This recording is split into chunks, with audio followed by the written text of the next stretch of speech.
Olá, seja muito bem-vindo a mais um FG Entrevista. Hoje vamos conversar sobre o Fevereiro Laranja. O Instituto Nacional do Câncer, o INCA, estima que foram registrados 10.800 novos casos de leucemia no Brasil no ano de 2018. É um número de alerta para a importância da conscientização sobre a doença e da importância da doação de medula óssea, como campanhas voltadas para esse fim, como o Fevereiro Laranja. Conhecer a leucemia, seus sintomas e assim procurar o tratamento podem aumentar as chances de cura. Além disso, a participação das pessoas como doadoras de medula também podem significar esperança para muitos pacientes.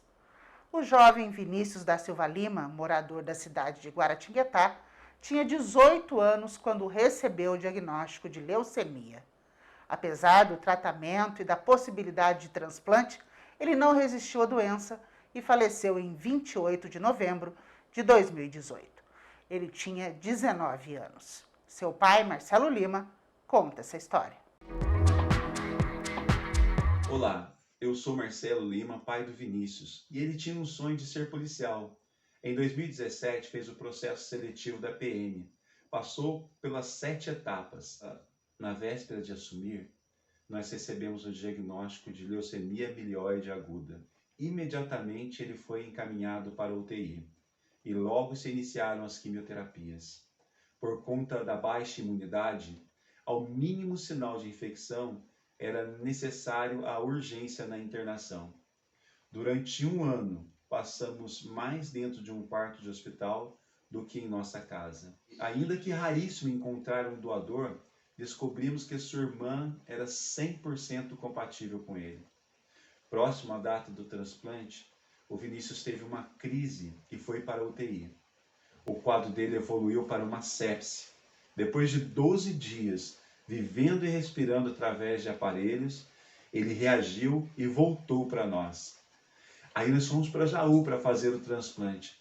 Lá o resultado do mielograma mostrou que a leucemia havia voltado a subir para 15%. E ela tinha que estar no mínimo em 4%. 3 meses de tratamento já havia passado e a médica nos alertou que o corpo dele já estava no limite. Nós permanecemos sempre juntos, sendo a força um do outro. Seguir em frente sempre foi o exemplo dele para todos nós. Sua irmã caçula entrou para a faculdade de psicologia. Sua irmã mais velha se formou em odontologia e continua se especializando até hoje, nunca parou. Eu e sua mãe sempre continuamos a lutar. Jamais esqueceremos da palavra do Vinícius, que tanto nos ensina. Esta doença significa para mim a minha cura. Meu maior sofrimento é ver o sofrimento da minha família por mim. Dor é sinal de vida. Não devemos fugir dela, e sim enfrentá-la. E suas palavras mais marcantes para todos nós foi quando a equipe médica lhe informa: Vinícius, a medicina não pode fazer mais nada para te curar. Ele agradece pelo esforço de todos e diz: neste ano que estive aqui, aprendi a ter fé e acredito na minha cura. E de mãos dadas com a mãe, sai pelo corredor do hospital e diz: mãe, eu sei que Deus vai me curar. E independente de como essa cura vier, nunca percam a fé de vocês. Nós cremos na cura física, mas o mais lindo é a cura da alma, nesse testemunho de vida eterna que o Vinícius nos deixou. Depois de ouvir esse testemunho marcante, vamos saber um pouco mais sobre a leucemia, como os tipos da doença, seu tratamento e prevenção, com a doutora Camila Miranda, médica hematologista. Doutor, o que podemos entender por leucemia? Bom, a leucemia é um tipo de câncer, né, que acontece na medula óssea, mais precisamente, para a gente ficar mais fácil de saber, né, a medula óssea é o nosso tutano, a nossa fábrica do sangue, produz diversas células, né, que são responsáveis por diversas funções do nosso organismo. E quando eu tenho a leucemia por uma mutação genética, a gente tem uma proliferação de uma célula anormal, que acaba dificultando todo o trabalho das células normais da nossa fábrica do sangue, né? Causando todos os sintomas específicos da leucemia aguda.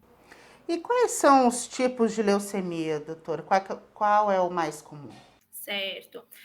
Leucemia, na verdade, a gente tem alguns tipos que vai depender do tipo de célula acometida, né? De uma forma geral, a gente tem basicamente 4 tipos, mas na verdade a gente tem muito mais. Os 4 principais são leucemia mieloide aguda, leucemia linfocítica ou linfóide aguda, leucemia mieloide crônica e leucemia linfocítica crônica. Mas a gente tem outros tipos, mas essas são as mais conhecidas, as principais, né? E quais são os fatores de risco dessa doença? Tá? Especificamente para a leucemia, a gente não tem nenhum fator de risco sabidamente conhecido. Na verdade, a gente tem alguns que a gente sabe que tem uma certa interação, né, como benzeno, radiação ionizante, como na radioterapia, tratamentos por outros tipos de cânceres, né? Tabagismo, alteração, mutação genética específica, que infelizmente a gente não tem como prever ou como evitar. Alguns outros tipos de doenças associadas, como síndrome mielodisplásica, que acaba cometendo pacientes mais idosos, quimioterapia prévia. Então, os fatores mais conhecidos realmente são benzeno e radiação ionizante. O restante, a gente supõe que pode ter fator de risco, né, associado. Doutora Camila, as pessoas apresentam algum sintoma que indicam que estão com leucemia? Certo. Bom, os sintomas, as manifestações clínicas relacionadas à leucemia, infelizmente, são muito inespecíficas, né? São manifestações que podem estar associadas com qualquer outro tipo de doença, como cansaço, fraqueza, tontura, um mal-estar inespecífico, sangramento, de certa forma, que antes não acontecia e começa a ter, como sangramento na gengiva, nariz, perda de peso, suadeira à noite, que a gente chama de sudorese noturna, febre inexplicada, infecção de repetição. Então, são sintomas não muito específicos de leucemia, mas que, quando se apresentam de forma persistente, precisam ser investigados, né? Procurar ajuda médica. E como que é feito o diagnóstico? O diagnóstico a gente consegue avaliar inicialmente pelo hemograma, que é um exame super simples, presente na rotina, né, de todo clínico geral. E o exame específico para leucemia aguda ou leucemia crônica, enfim, a gente acaba pedindo estudo da fábrica do sangue, né, através do mielograma, podendo fazer biópsia de medula, imunofenotipagem para saber exatamente quem é essa célula, e cariótipo, que é a avaliação citogenética, que é a avaliação genética do tipo de célula que está ali na medula óssea. Mas tudo isso é através do estudo medular. Lembrando que o hemograma é um exame básico, né, para a gente poder fazer a avaliação para leucemia. E daí, detectada a leucemia, como que é feito o tratamento? Certo. Uma vez que a gente detectou o quadro de leucemia, a gente vai ter que saber exatamente quem é o tipo e o subtipo para a gente poder determinar o tratamento específico. O tratamento vai ser baseado em alguns fatores prognósticos, como idade, quem é a célula efetivamente alterada, se é uma leucemia aguda, se é uma leucemia crônica, mas de uma forma geral a gente faz o tratamento através da quimioterapia, né? Podendo ser necessário radioterapia, avaliação do sistema nervoso central. A quimioterapia, dependendo do tipo de leucemia, pode ser tanto aquela endovenosa, né, que é aquela quimioterapia intensiva, ou até mesmo através de medicação via oral.